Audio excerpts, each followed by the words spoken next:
So now let's plug this into the differential equation to see how they behave. All right. So let's look at the first term first. The first term is partial u, partial t.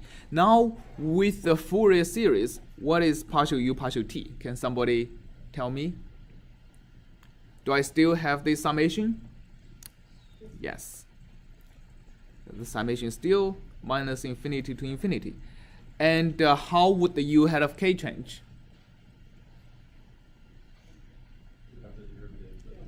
Becomes the derivative of u hat k. Now we have the ordinary derivative because u hat of k only depends on time. And how does the exponential change?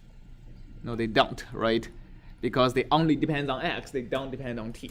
Okay, so we have the first term expanded. We can say it's another Fourier series, right?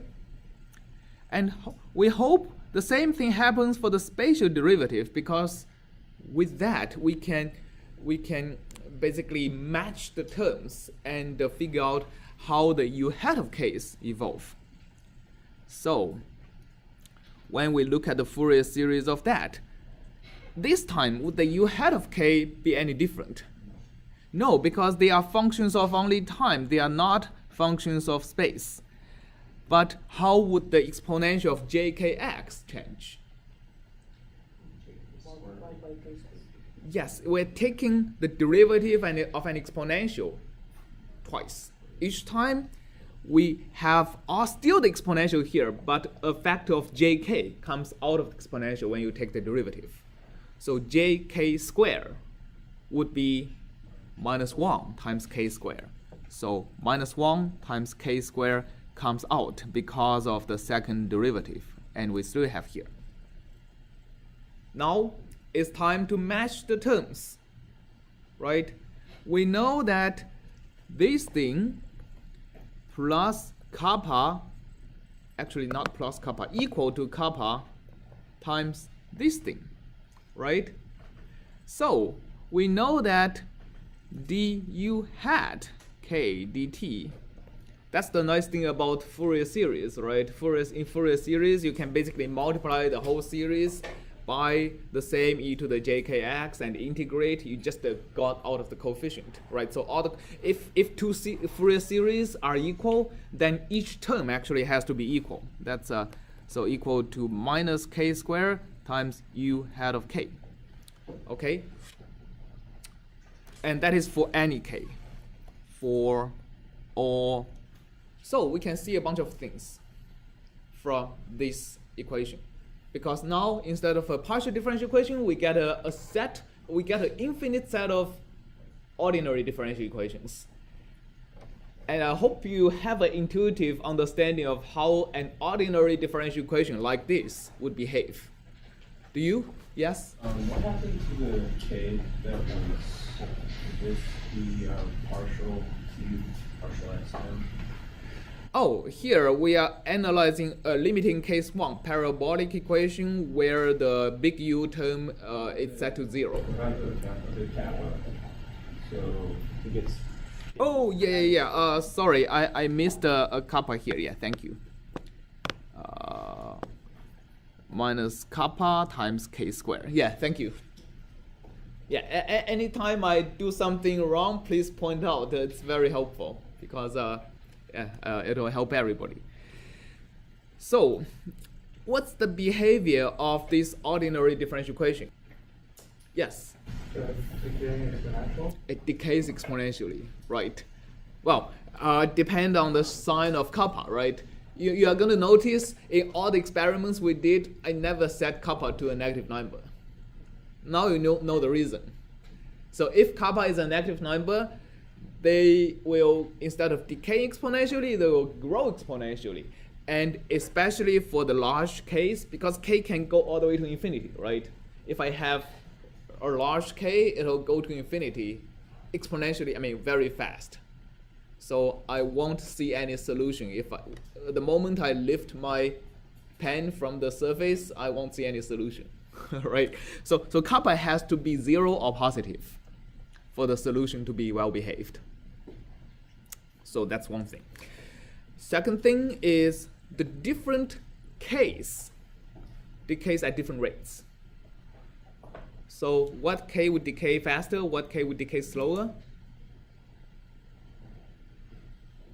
Large k decays faster. Large k decays way faster than small k's. It's square, right? Not linear. Okay, so if I have function 2 as my initial condition, all these wiggles are going to be gone pretty quickly because these terms decay pretty quickly. If I have function 1 as my initial condition, we'll see it'll decay pretty slowly. So let's look at again from here. Let's try to draw function 2. It's like this, right? Okay. We see it becomes smooth very quickly. All the high frequency terms, they are gone very quickly. They decay exponentially. Let's try again. If I have a very smooth function, slow, it's actually moving, right? But you have to stare at it to actually see it's moving, right? So this is how the behavior of the different k's are going to do according to this equation. All right, and another thing is, so let's try a much bigger coefficient. Let's do 10. Another thing is, whatever initial condition you draw, I mean, this time it decays very quickly, but then you get a constant. Why is a constant not moving? Can somebody explain the fact from this equation? DC term, the constant term, the k equals 0 term. K equal to 0 term, exactly. When k is equal to 0, the 0 term, e to the jkx, is a constant, right? So the constant term never decays because k squared is equal to 0. All right, so all the behavior of this equation can be analyzed through the Fourier series. Right, any questions about this? No? Yes? What is K? K is the index in this infinite summation, which is a Fourier series. So why does it not mean that in case? When k is equal to 0 corresponds to a particular term in this infinite series, in the Fourier series, right? So what we are saying is that initially U0 may be composed of many, many different terms. And if I have a large kappa, all the terms corresponding to k equal to 1, k equal to 2, k equal to -1, as long as k is not equal to 0, they get decayed very fast. So after some time, I won't even see these terms on the screen. The only remaining term that wouldn't decay corresponds to k equal to 0. So after some time, what you're going to see is that still infinite summation, but the infinite summation has almost 0 components in all terms other than the k equal to 0 term. What function is that? It's a constant. And that's what we see here. Right? What we see here is that u hat of 0 is roughly equal to 0.3. All right. Did I answer your question? All right. Any other questions? No? Let's look at, before I go to the elliptic equation, let me do a little bit of explanation in the physical space as opposed to in the Fourier space. So now if you look at the physical space and look at the behavior of this equation, okay, let's say I have an initial condition here and I'm looking for a solution on this domain. So if I actually perturb the initial condition a little bit, right, if I perturb the initial condition a little bit at one physical point, at one particular x or very small region in the physical domain, where would you expect the solution to be different? It will be after that point. It'll be after the point for sure, right? But would the influence be felt everywhere or be felt in a narrow region that spreads at a fixed speed? Yes? It'll be locally, that's your answer, yes? It'll be everywhere. And any okay, so yes, I guess it would ripple and settle out. it'll ripple and settle out. All right. Any other answers? Speed of kappa, yes. So you can decompose it to many Fourier components, so I'd expect it's felt everywhere because you have now introduced many Fourier components which would be affecting all of them simultaneously. Right. I like your answer. So the reason is the following. We are looking at a linear equation, right? So for a linear equation, analyzing the effect of a perturbation is the same as, if you use the principle of superposition, it's the same as analyzing the effect of its own solution, where the initial condition is just this perturbation. So we are effectively looking at the solution of the heat equation where the initial condition is 0 everywhere except for at one, it's very hard to draw that, at one very small space. All right, so the solution is going to be like that, right? So it'll spread out. So first of all, it looks like it's pretty local, right? The effect is pretty local, but that's actually not exactly true mathematically. The reason is the following. If you decompose that very sharp function, okay, so if you decompose, there is mass. Wait. Okay, so if you are able to decompose almost a delta function in Fourier series, what will be the Fourier series look like?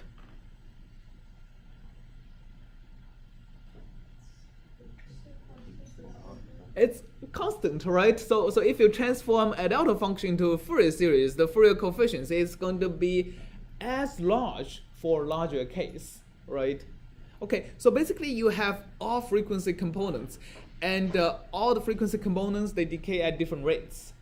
So what you are seeing is that after the large coefficients decay, you no longer have a delta function. You have something that almost looks like a Gaussian. So instead of a delta function, you have a Gaussian, and then a larger and larger Gaussian. So this effect is felt instantaneously everywhere, except for the further away it is from this initial perturbation, the smaller the effect is. But the effect is going to be non-zero everywhere. So this is the common feature of all parabolic equations. The domain of influence of a perturbation here, it's not going to spread out at finite speed. It's going to be everywhere after the perturbation. So domain of influence. Okay, so domain of influence is when you change when you put a perturbation in the equation where that perturbation is going to change the solution. Okay, the domain of influence for parabolic equations is all the spatial locations after the perturbation. So that's very different from elliptic equations. For elliptic equations, let's do another analysis, again using Fourier. So for elliptic equations, we have the second order derivative of u plus f is equal to 0.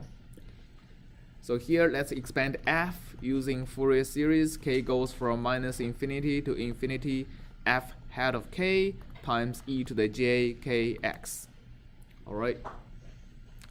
So if we also expand the solution using Fourier series, u hat of k e to the j kx, and the derivative works the same, right? So the partial square u partial x square would be equal to summation of minus infinity to infinity. U hat of k stays because it's not a function of x, and taking twice derivative, we get minus k squared. Each time you take a derivative, you get a jk. So jk squared is equal to minus k squared times e to the jkx. Now you add this and this, they have to sum to 0. Therefore, the corresponding terms has to sum up to 0. So f hat of k minus k squared times u hat of k has to be 0 for all k, right? So the rest is doing division. U hat of k would be equal to 1 over k squared times f hat of k. Again, thinking about different k's corresponding to different qualitative components in the solution u and in the forcing function f or source term f. Would you expect f to be more oscillatory or smooth or smoother than u?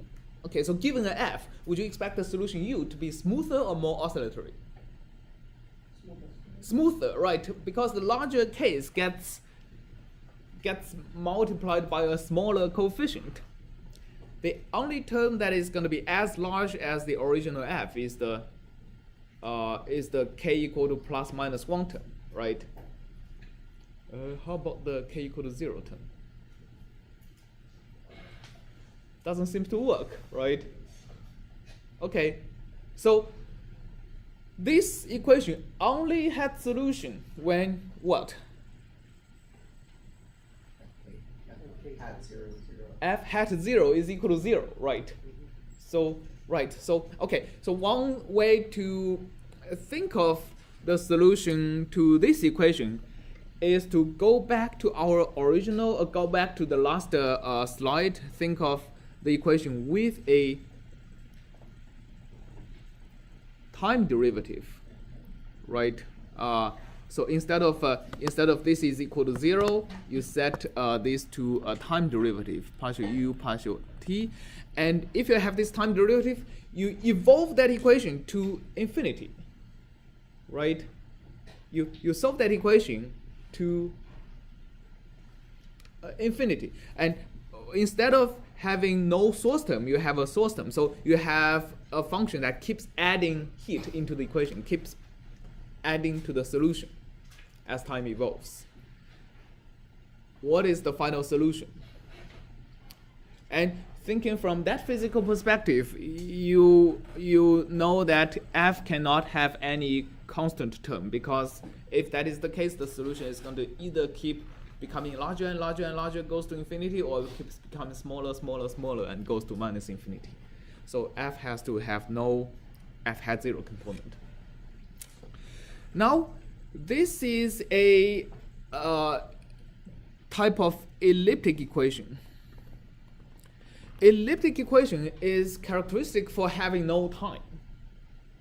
Okay, and this equation, as I said, if you add a partial square u, partial y squared term, it'll look the same, except for the Fourier series has to be two-dimensional Fourier series, right? But like in this equation, if you change anything on f, if you perturb f, the effect is going to be felt everywhere, right?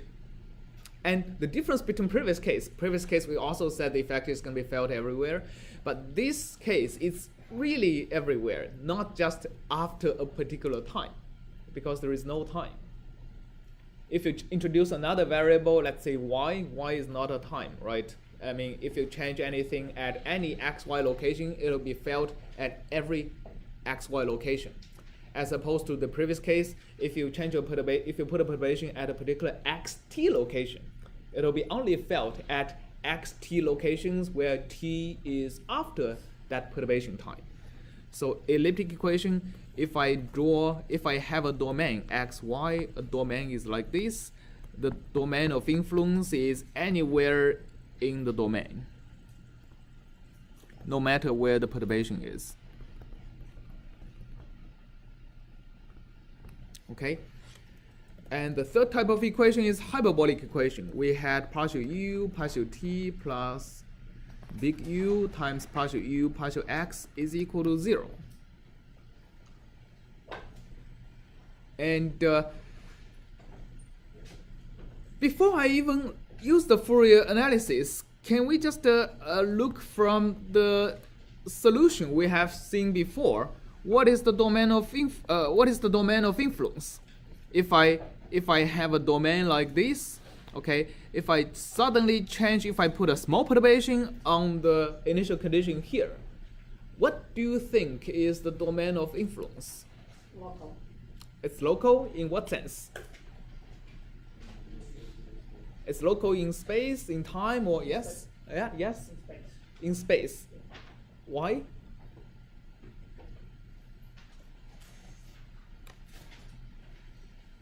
Can we also still use the principle of linear superposition? Do you have any explanation? Well, I mean, just intuitively, I guess it's going to be simply a cone of influence because your initial perturbation is just moved around. Okay, you must have studied the PDEs before because because you gave a very good answer. In this case, if I look at the solution, if I use the principle of superposition, the influence of a perturbation is again like the influence of a very local initial condition, right? If I give a very local initial condition, the solution just keeps moving towards the right, right? Okay, so basically, yes, the effect is local. It's local within that spike. But in this space-time plot, I mean, this is basically, if you look at t keeps moving, right? T keeps increasing. In the space-time plot, what is actually this spike? The spike is local in space for any given time. But in the space-time plot, what will it be? A line, right? Basically, we see this propagates towards the right.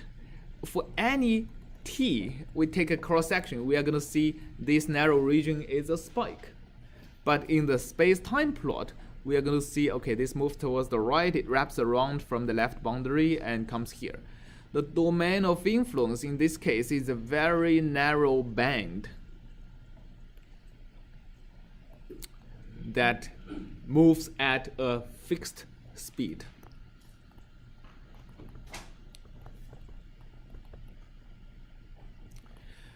So for this type of equations, we call it hyperbolic equations. And this is the simplest one, where the domain of influence really is in a narrow band that doesn't even increase in the width. For general hyperbolic equations, you may get a cone, right, as somebody here has said. But the common feature is that influence does not spread instantaneously. They travel at fixed speed. It's like the speed of light, where if you change anything here, somewhere else won't even be felt after a certain time. I mean, it's better to think of a speed of sound, I guess. If you can only communicate via sound, then if you shout something, somebody far away won't even be heard after a little bit. All right. Okay. So why does the solution travel towards the right at a fixed speed? That can be seen from its Fourier analysis. Again, we set u at x, t equal to 0 as u0 of x. And we do the Fourier expansion of u, x, and t is equal to summation k goes from minus infinity to infinity u hat of k, which is again a function of time, times e to the jkx. Okay, and the first derivative term is exactly the same as the parabolic equation case. So we get d hat of u dt. What's different is instead of twice derivative, we have a single derivative. And u hat is still the same, but we have a jk instead of a minus k squared, right? Okay, so this term plus a big U times this term has to equal to 0. So the individual terms inside the Fourier series has to match. And if you match it, what you get is the time derivative plus big U times jk, u hat of k equal to 0. Can somebody tell me the behavior of this ordinary differential equation?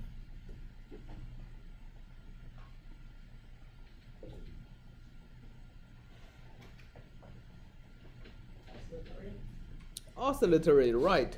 We have a purely imaginary multiplier here. Right, so for this equation, for this ordinary differential equation, if this term has a positive real component, the solution grows. If it has a negative real component, the solution decays. If it has a pure imaginary, the solution never decays, never grows. That is true for all the case, right? Except the larger the k is, the faster the oscillation is. So what you see when we see a spike moving towards the right is basically a superposition of many oscillations. The faster frequencies oscillates faster, and the overall effect is actually the spike or the solution traveling towards the right. All right, you can convince yourself by looking at every pair of solutions. If you take a k and minus k, you look at the effect of these summed up each other, which should only give you a real component. You're going to see it'll travel at a speed of exactly u. Okay, no matter what frequency it is, having an oscillation that is proportional to k is going to let that frequency travel at a speed of u. All right, so that's the hyperbolic equation. So in finite difference, we'll look at all three types of equations, and this is an excellent baseline for us to assess how good our solution is. All right, we are going to compare our numerical solution with analytical solutions like that, and then generalize our numerical solution to cases where you don't have periodic boundary condition, for example. All right. So we'll now start our real numerical part of this class. We're going to be talking about 4 numerical methods: finite difference, finite volume, finite element, and boundary element methods. So I'm not worried about any of you confused between these 3 and boundary element methods, because it's so different from these 3. But I do want to show you the difference between finite difference, finite volume, and finite element. They are the same in the sense that they approximate any function. And in this case, we are only going to be talking about spatial functions, any functions of space, as using a finite number of quantities. I mean, if you think of it, how many quantities do you have to really represent a function? The answer is infinite, right? So no matter how many things you use to describe a function, it's not going to be enough to be able to represent our functions. You'll be missing something. So all of this, therefore, has to make approximations. Otherwise, you can't represent arbitrary functions, right? So all of this involves approximation to arbitrary functions using finite number of numbers, because computers can only deal with finite number of numbers. But they differ in how they do the approximation. So here I have some demos. Close all. So first of all, I'm going to show you a finite difference demo. Okay, in finite difference, this is a demo of approximating a function of x, where x goes from 0 to 1, using a finite number of numbers. Somebody come up and draw me a function you want to approximate, an arbitrary function.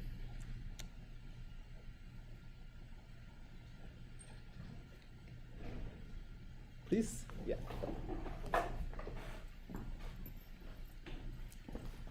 Any function you want to approximate.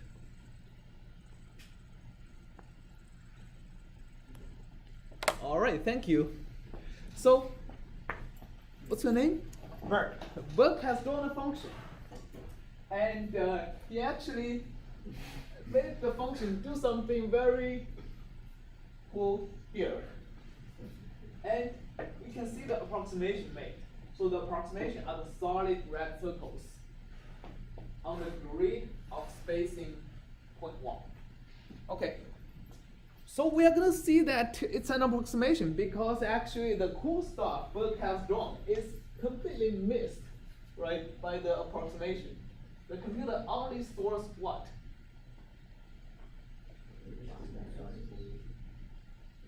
The approximate values or the exact values? The exact values, yeah.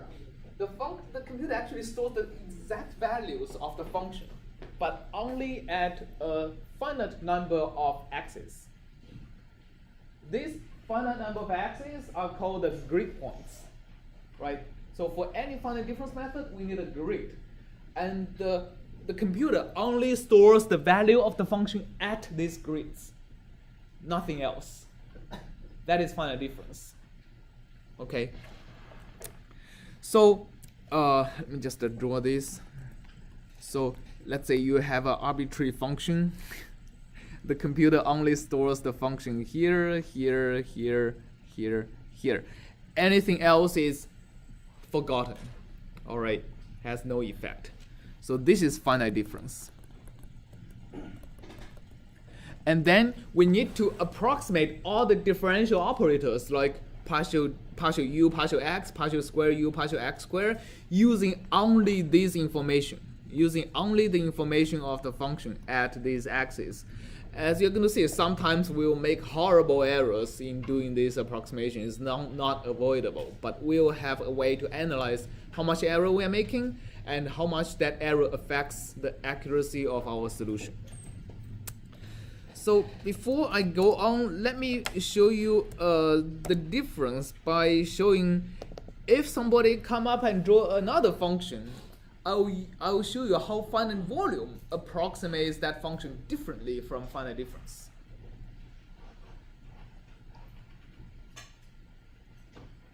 Okay, yes, please. Thank you.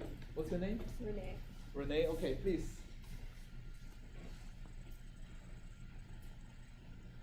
Oh, cool. I like that. Thank you. So this function is then approximated by finite volume, not finite difference. And how is it different? What does finite volume do? Can somebody tell from this? Find the volume of the component first, and then the volume of the integral of the straight line will be the same as the integral of the curve through the boundary, the real function. Right, so your answer is that the integral of these straight lines are the same as the integral of the actual functions, which means the value of the straight lines are what of this function over these cells or volumes? Average, exactly. So the finite volume only stores the average of the function over individual volumes. So instead of a grid, I mean, finite volume cannot just work with a grid. It needs to work with a partition of unity of the space, right? So for any domain you have, you need to give the domain a partition of unity. The smaller this, I mean, each partition is called a cell or volume in finite volume. And the computer stores the averages there. And you see, the computer does not know the value of the function at any particular point, right? If you ask the function, okay, what is the value of this function at this grid point, the computer doesn't even know. The computer only knows the volume averages. So, and again, in finite volume, we have to approximate all the differential operators using knowledge of only these volume averages. Right, so as you can imagine, the kind of approximations we have to make is different, and the finite volume is going to be is going to be good for a different set of scenarios. For example, if there are shock waves, finite difference is going to be pretty horrible, and finite volume is going to do pretty well. We're going to see later on. Third type of thing is finite element. Oh, I didn't even have it here. Okay, maybe I'll show you later when we get to finite element. But like in a nutshell, what finite element does is that it neither stores the values nor the averages. It specifies a class of functions that are very limited in what it can do. So instead of saying I want to approximate any function, it specifies only a limited class of functions. For example, piecewise linear functions, right, over several pieces. And then if I give you an arbitrary function, it tries to find within the class of functions what is the closest one to the function you gave me. So that's finite element. They are different from either finite volume or finite difference. But we'll be talking about that a little bit later in the class. So finite volume. If you have a function, I'm only storing the averages of this function. Here, only the averages. So finite volume. Okay, and I'll just draw a small figure about finite element. If I have an arbitrary function, let's just give it a few small number of elements. It tries to find, for example, if I'm only allowed to give piecewise linear functions, I'm trying to find, okay, this is the best I can do within this element. Maybe this is the best I can do within this element, and this element I'm going to be do pretty horrible because it can't be approximated by a linear function. So something like that. So this is what finite element is going to do. And we'll learn all these methods and how to approximately solve differential equations using these different methods. All right.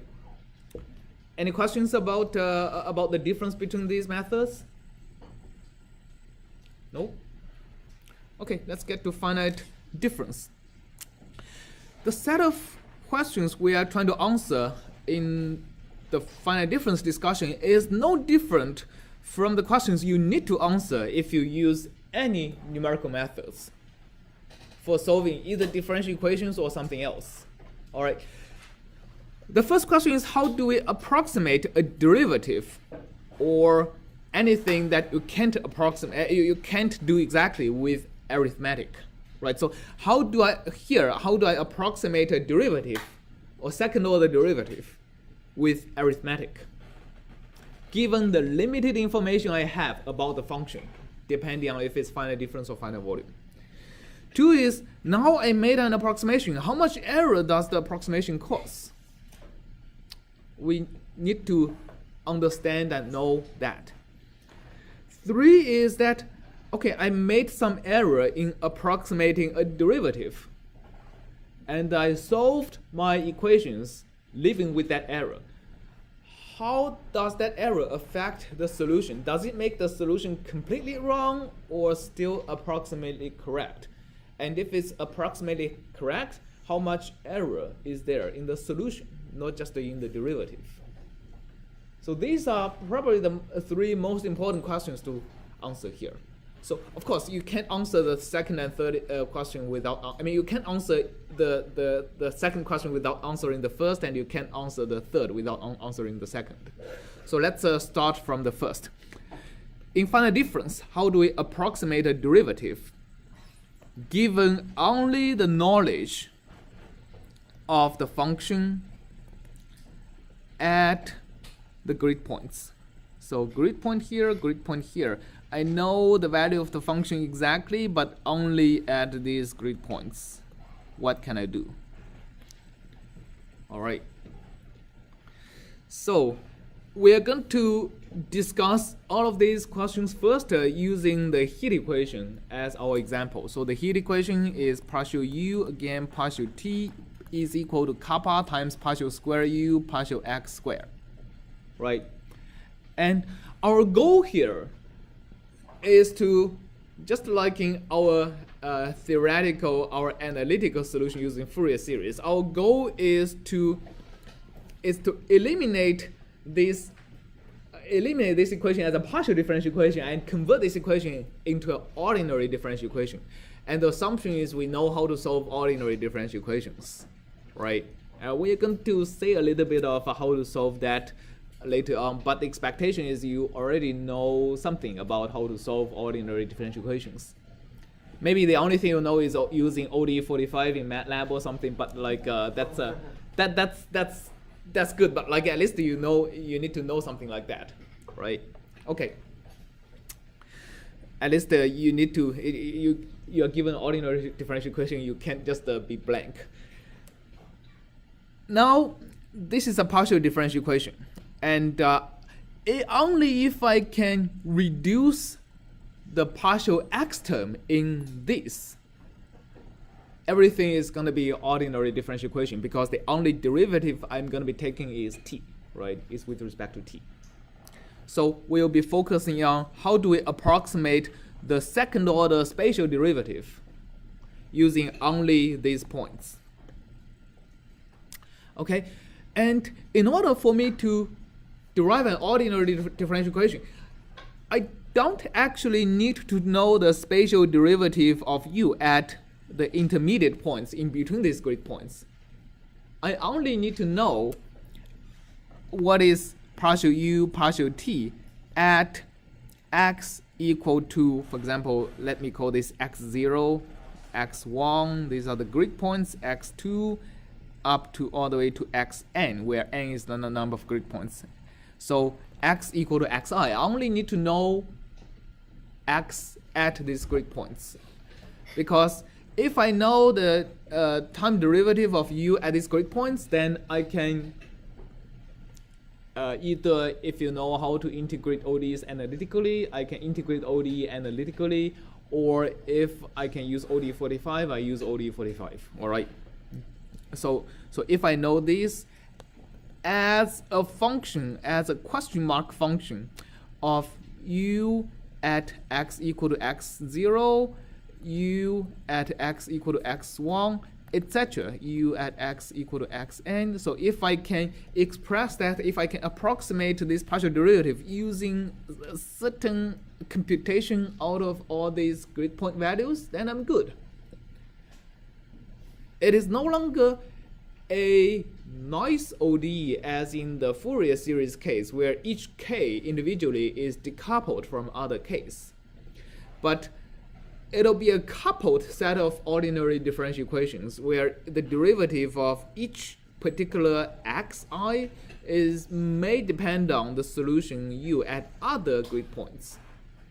But this is going to be more flexible with different types of boundary conditions, and it's easier to generalize into multiple dimensions for complex domains. All right. So this is the task, is how to come up with this question mark function.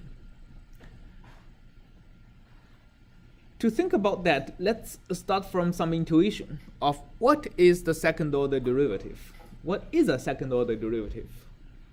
In your understanding, let me get some answer from the last row again.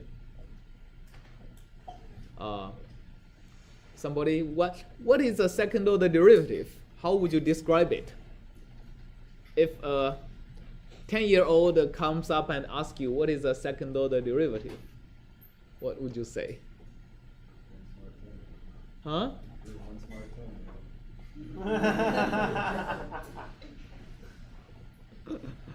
Yeah.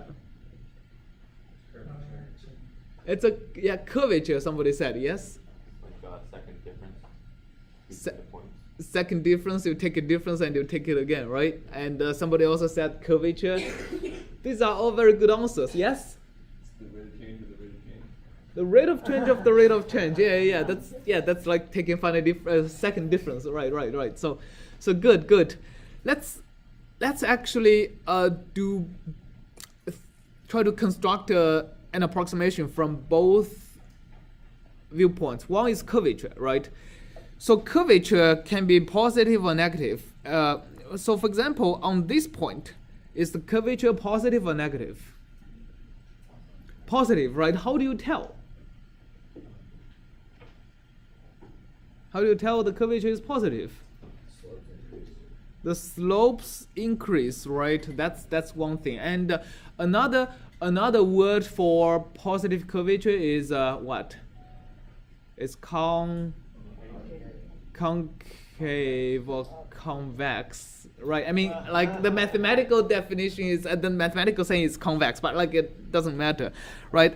A convex function is a function where if you connect 2 points, right, the line is going to lie above that function, right?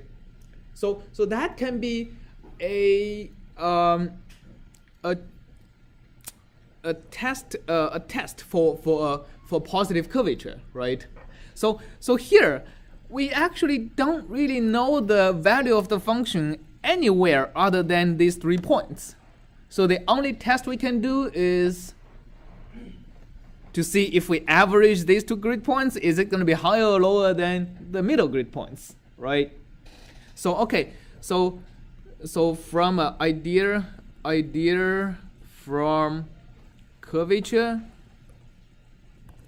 So the second order derivative is greater than 0 means that, well, approximately, I would say that I have a u of I plus 1. So let's say this value is u0, u1, u2, u3. We'll use this notation, right? The u at xi is called ui. Let's use this convention in finite difference.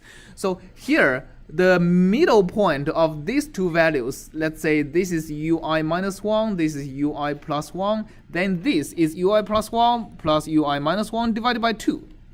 So if the curvature is positive, that means this point lies above u of I. Or less than 0 means this is less than u of I. So the idea is actually the stronger the curvature is, the more difference it is, right? So the idea is, can we construct an approximation being something times the difference between them, something times ui plus 1 plus ui minus 1 divided by 2 minus ui, so times something. Okay, and the question is, how do we construct that something?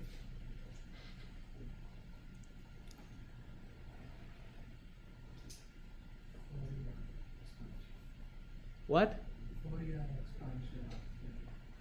Fourier expansion can be one way to find out if you have a sinusoidal function, right? Yeah, that's actually one way to find out using Fourier expansion, and you can, if the function is actually Fourier series, that's something you can find out using Fourier series, and another way to find out is another series, another type of series that is going to be more useful for non-periodic functions. Taylor series, right? So Taylor series analysis starts by approximating a ui plus 1, which is actually u at finite difference. Ui plus 1 is u at exactly xi plus 1, right? And let's imagine x plus 1 is actually xi plus a delta x. So delta x is the difference between xi and xi plus 1. So Taylor series, using Mr. Taylor series, is going to be u at xi plus delta x times the derivative. And here I have u also as a function of t, so I will write partial u partial x at xi plus half of delta x squared. We are going to be using Taylor series a lot in this class. Not just in finite difference, in finite volume and everything. So make sure you can write down Taylor series if you wake up 3 o'clock in the morning. So this is the Taylor series, and intuitively it's like, okay, so I have a ui plus 1 here at xi plus 1, xi here, ui here. If the function looks like this, the value here is, first of all, is equal to this value and plus a correction from just a linear extrapolation from the tangent. And then there is this is the linear correction, and there is a quadratic correction coming from the curvature, and then there is a cubic correction, etc., right? For analytical functions, basically for smooth enough functions, you are guaranteed to converge to the value of the function if you add enough of these corrections. So here we only expand to this term, and the rest of them we consider the function to be smooth enough that they are small. Okay, and so this, by the way, is UI, right? Now UI minus 1 can be done with the same thing. So it's UI minus 1, and here let's assume we have a uniform grid, which means x minus 1, xi minus 1 is equal to xi minus the same delta x. So this, using the same Taylor series expansion, except for I replace every delta x by minus delta x, right? So I'm looking at here. So the linear extrapolation is going to be working the opposite way, but the quadratic correction is going to be the same. So, okay, so I have a minus delta x times the same first order derivative. I have a plus, which is because I'm taking minus delta x squared times the same same second order derivative, right? So with this Taylor series, we can see now what the average of ui plus 1 and ui minus 1 is. So the average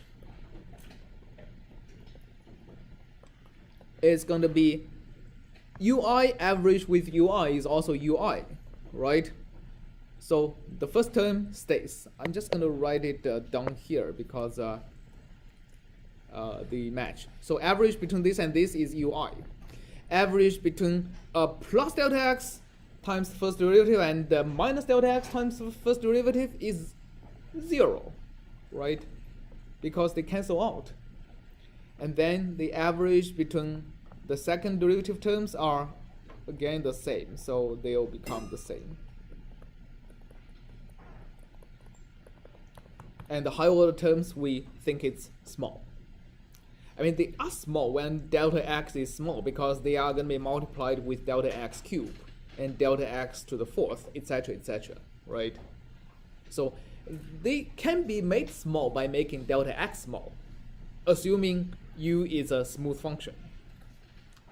Okay, so now we can see the nice thing about subtracting the average with the value of ui, because if I subtract the average with the value of ui, then I'm going to be subtract with ui. This is going to be 0. So the only thing I left with is a second order derivative times half of the delta x squared, right? So that means, what should the question mark be?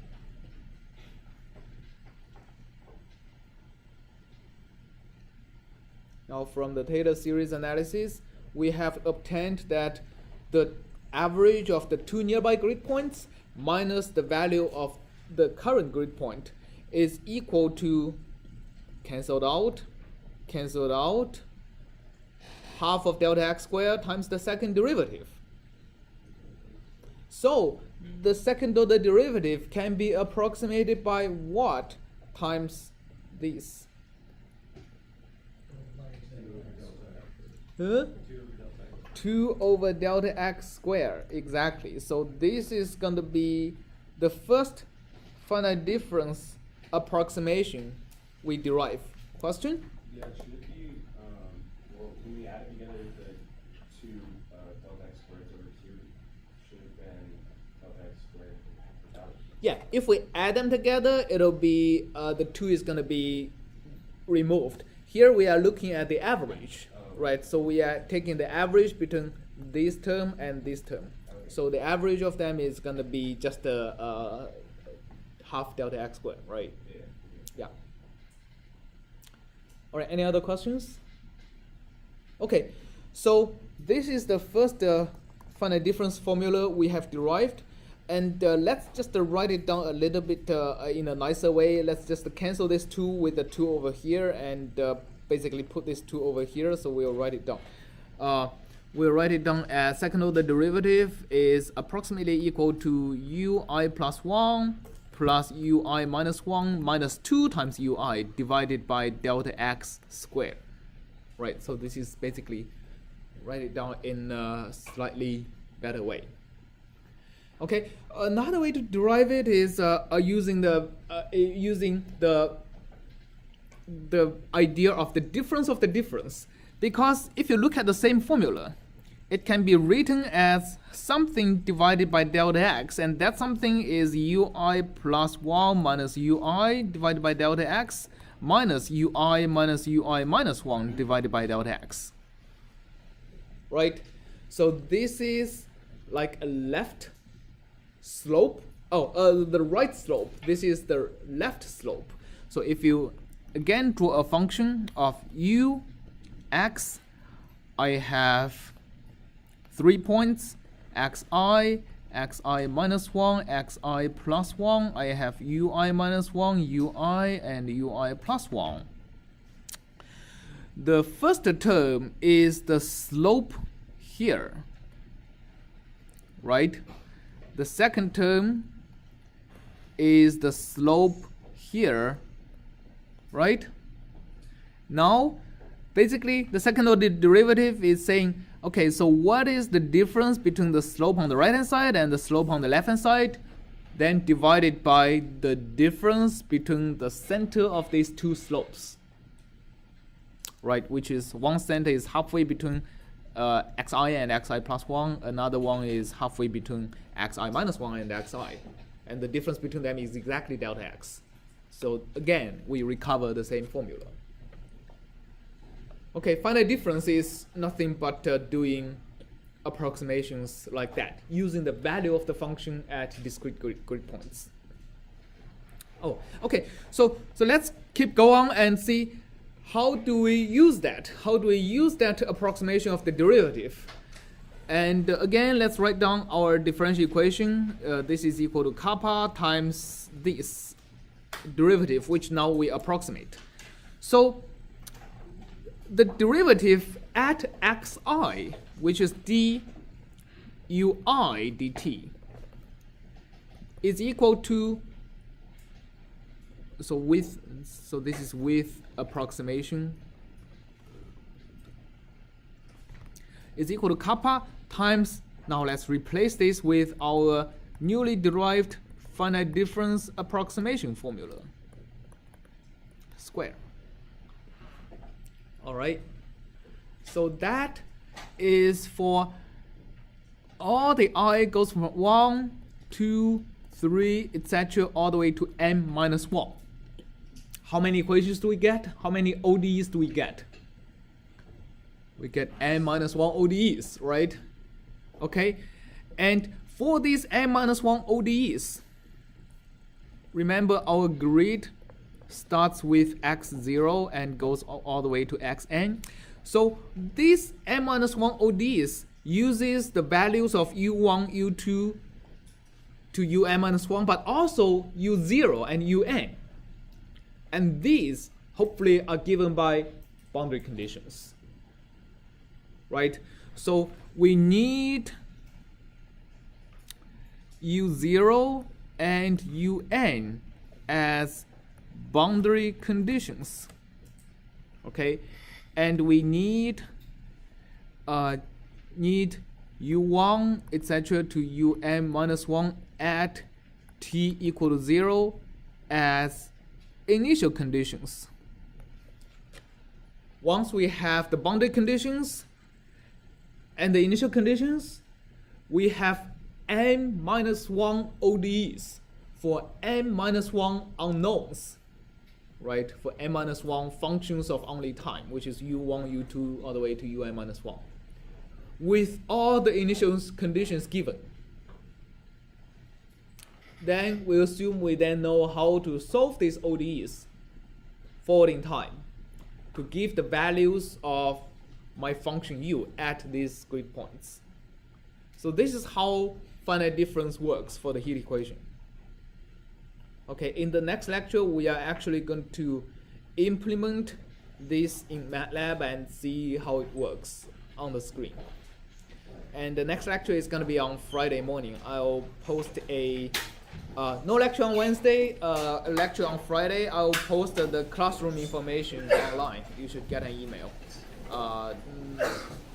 either today or tomorrow. All right.